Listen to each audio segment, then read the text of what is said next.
বন্ধুরা, আজকাল কেমিক্যালযুক্ত সাবান ছেড়ে একদম খাঁটি এবং প্রাকৃতিক উপায়ে তৈরি সাবান ব্যবহার করতে চান? তাহলে আজ আপনাদের দেখাবো কীভাবেই ঘরে তৈরি করা যায় ট্র্যাডিশনাল বাম্বু চারকোল এবং গোট মিল্ক সোপ। প্রথমেই নেওয়া হচ্ছে একদম খাঁটি ও টাটকা ছাগলের দুধ। এই সাবানের মূল বেস বা ভিত্তি হলো এই দুধ। তবে এই দুধ কিন্তু সরাসরি ব্যবহার করা যাবে না। সাবান তৈরির কেমিক্যালের তীব্র গরমে যাতে দুধের পুষ্টিগুণ নষ্ট না হয়, দুধের পরেই আমাদের প্রয়োজন আরেকটি অত্যন্ত গুরুত্বপূর্ণ উপাদান, তা হলো খাঁটি নারকেল তেল। সাবান তৈরিতে নারকেল তেলের ভূমিকা অপরিসীম। এটি সাবানকে সুন্দরভাবে জমাট বাঁধতে সাহায্য করে এবং ব্যবহারের সময় প্রচুর পরিমাণে প্রাকৃতিক ফেনা তৈরি করে, যা ত্বককে খুব ভালোভাবে পরিষ্কার করে।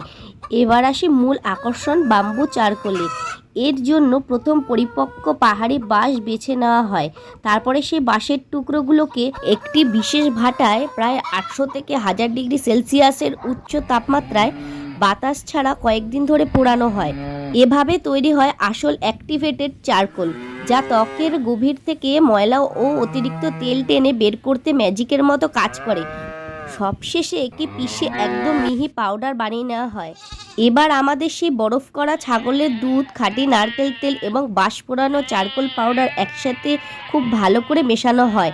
উপাদানগুলো রিফাইন হয়ে যখন ঘন ক্রিমের মতো রূপ নেয়, তখন ঐতিহ্যবাহী কৌশল মেনে এটিকে সাবানের নির্দিষ্ট ছাঁচে ঢেলে দেওয়া হয়।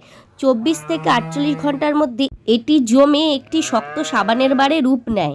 4 থেকে 6 সপ্তাহ শুকানোর পর তৈরি হয়ে যাবে 100% খাঁটি বাম্বু চারকোল ও ছাগলের দুধের সাবান। হলে বন্ধুরা, আপনারাও কি ব্যবহার করতে চান এরকম ঘরোয়া পদ্ধতিতে তৈরি হওয়া সাবান? সেইটা জানাতে অবশ্যই কমেন্ট বক্সে জানাবেন।